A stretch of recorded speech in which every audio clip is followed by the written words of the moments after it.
Hello YouTuber, Reservoir Warrior here. Sorry if you hear the TV in the background. Trying to put it as low as possible where I can still somewhat hear it and whatnot, but anyway. Got back from vacation, what is it, Monday now? So I think, got back Thursday, and I actually meant to, upload my Dragon Ball Super deck profile, and I forgot to do that, and then I forgot to upload a video for my collection binder. So now I'm going to have to redo those two videos, which I'm A-okay with. But, yeah, apologize for that. And then, me not thinking, I did bring my laptop on vacation, because I know my sister and dad would probably need to use it for work. And I didn't think about actually uploading more of my Fire Emblem walkthrough, because I know that is something I can do. And I totally forgot I can do that. And that's actually the reason why I haven't been able to upload that as frequently as I'd like, because I don't really have access to my laptop every day like I wish I could. Because they use it for work, unfortunately. But anyway, this video I'm going to do something interesting. It's going to be a deck profile for one of my Star Wars Destiny decks, since that is one of the primary games I play now. I haven't been to my wife's local and I feel like it's been almost a year now, and that's only because of my work schedule and whatnot. Always seems like I'm working Tuesday nights. But,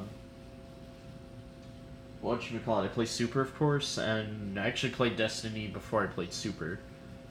And I am going to revamp this deck in a major way, so I felt like, hey, let me show you guys this deck profile before I completely revamp it. It's not the greatest deck in the world either, but I still have fun with it and whatnot. And there are times where at turn 1 I can shoot for 8 or more damage possibly. But this used to be a Jin Rebel Commando deck. I hate Rebel Commando though. That card is bad luck for me. And instead it is Jin and Ezra. 2 pair of dice for each, obviously. And what's cool about Jin's effect is that the cost of the first yellow event you play each round is decreased by 1. So you can play basically any of your 1-cost yellow events for free. Like Electroshock, and then Ezra lets you play blue upgrades on this character, ignoring play restrictions, which is pretty cool. But I don't really use it for that. I just figured he's 10 for 2, I'd rather use that. Although now with the new set we have, oh my gosh, I can't remember his name now. I can't remember his name. But we have someone else you can combo with Jin, and it works very well. What's his name? Something with the C? Oh, man. Is it Cassian? Yeah, okay. Cassian, there we go. So I'm going to make a Jin Cassian deck, and that's going to work a lot better than this. And then the battlefield I choose, since I always like having resource, is Outer Rim Outpost, which is gain 1 resource and draw a card when you claim it. So that's always pretty good. And then for the weapons, since, that's kind of my play style with this deck, is very aggro. Try to hit your opponent for as much damage as possible. I gotta get new sleeves too. I'm using these Leia sleeves. I know these are actually old. I don't even think they print these anymore, but yeah, these have got to go. Like if I leave them in the box for too long, they stick, which isn't good. May replace them with other sleeves, with other Star Wars sleeves. I'm just not sure which ones to get yet. It's pretty much a staple in any deck that you're using blasters, 2 hidden blasters as ambush, which is always nice. And then after you play this upgrade, you may remove 1 shield from a character, so that's always nice. And then since I pulled 2, play 2 Zeb, or at least his bow rifle, What's cool is you can spend a resource to resolve this die showing a modifier, a side with a plus, as if it did not have a modifier, so that's pretty cool. Even though 2 of these sides are melee damage and not range, it's still pretty nifty. That's what helps me go for... that's what helps me go for my aggro plays. And then another common card you see in yellow decks that use blasters is DL44 Heavy Blaster Pistol, which has ambush as well. And then after you play this upgrade, force an opponent to choose and remove one of their dice. I know in my next deck, I think I'm only playing one of these. I'm not playing Zeb's bow rifle, obviously, but that's still a cool card to have. And then I'm running 2 Verpine sniper rifles. What's cool about this is you can deal 2 unblockable damage to a character, which is why I don't mind the die going on that side. What I don't like, though, is obviously you have to pay 1 resource to do the 2 range damage.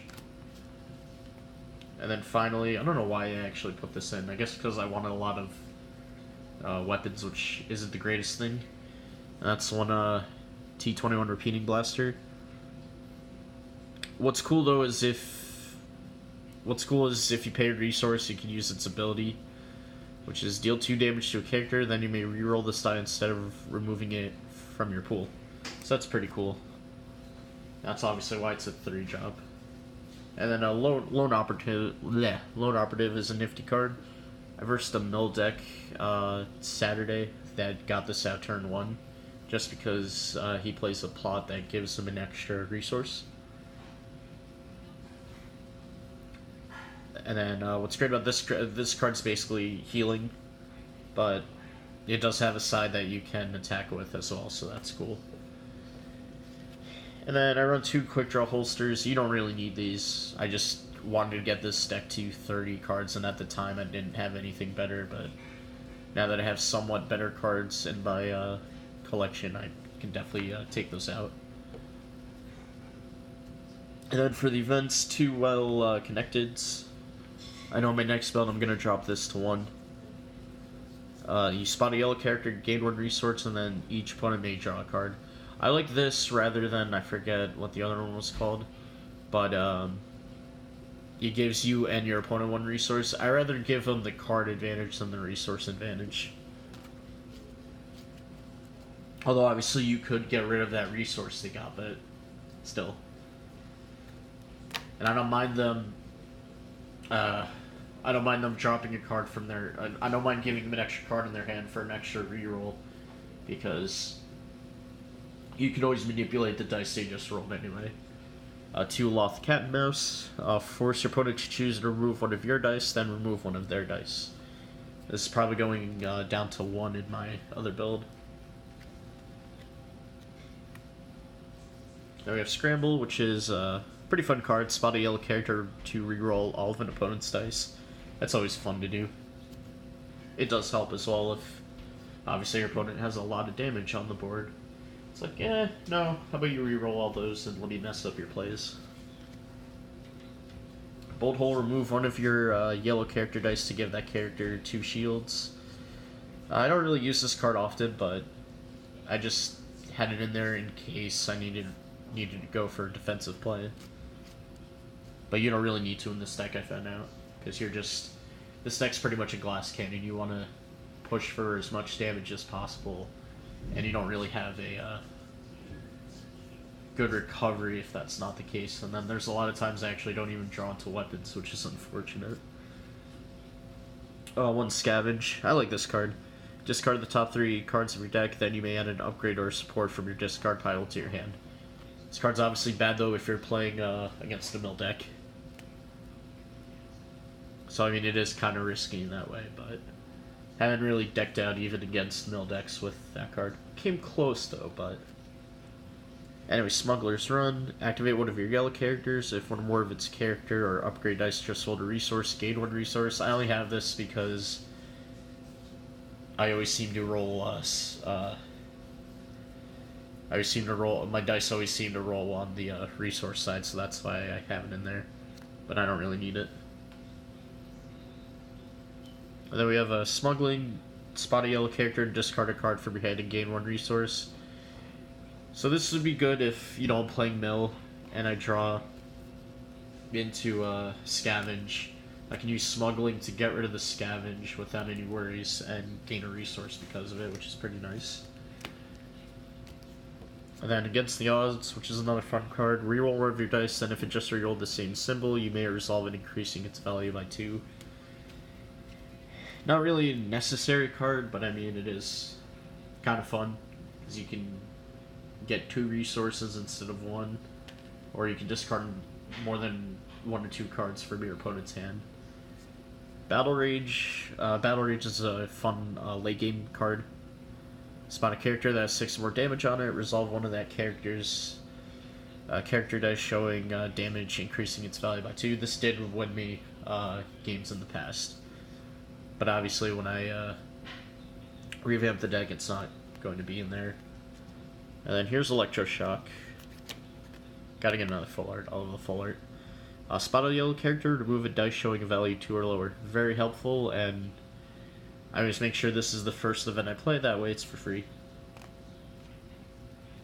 So that's always handy. And again, to be on, to play more defensively, I have Defend, which does have Ambush, which is nice. I remove up to 3 dice showing melee damage. I mean, this doesn't always... I feel like this would be better in the side than in the main, but... You know, once again, since I didn't have, at the time, a lot of different cards to put it, or a lot of better cards to put in the deck, I put that in there. And then 2 Bravado. Spot a yellow character to remove an opponent's die, then deal 2 damage to a character. Very rarely I get this off, but when I do, it's pretty nifty. But again, in this game, you want your deck to be as consistent as possible. Not inconsistent like this is, but... yeah. Anyway, so that is it for the deck. Like I said, I'm going to revamp it. I already know what I'm going to do with it. And if you're looking to build a deck, definitely go on the Star Wars database website. Look at deck lists there, and then basically go from there. But what I do like are these to store your deck and all your dice. It's 44 dice. I know people don't like these though because it scratches your dice, but honestly I don't really care about that. But it's nice how it like just nicely fits everything in there. And this is a deck box it comes with, obviously. I keep my counters in here, which I probably shouldn't. I mean, I do have a deck box where it does have like a compartment where you put your dice, so I should probably use that deck box from now on, or I should put these counters in there instead. I do want to get acrylic counters too, though. But I'm actually going to, I don't know what I'm going to do with this one, though, because I got a new one. But we'll see. Probably keep that for my villains deck. Because I don't think I could keep dice for all 3 of my decks in one of these, but... I was at my local Saturday, they got 2 new ones. One had Captain Phasma, and then one had Jin Urso, so of course I had to get this one. I haven't opened it yet. I'm not sure when I'm going to open it. Probably when all my decks are complete.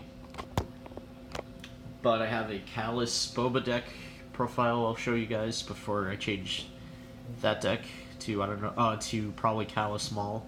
Because I forgot that's a possibility. And I always did want to play Maul, so that's cool. And then another hero deck I'm building is going to be Aayla Secura Ahsoka. And then I'll see what else I'm going to build. I feel like I should build an Obi-Wan deck since he's my favorite character, but we'll see. Anyway, that is going to do it. Thank you all, as always, for watching, and I'll see you guys next time. Bye for now.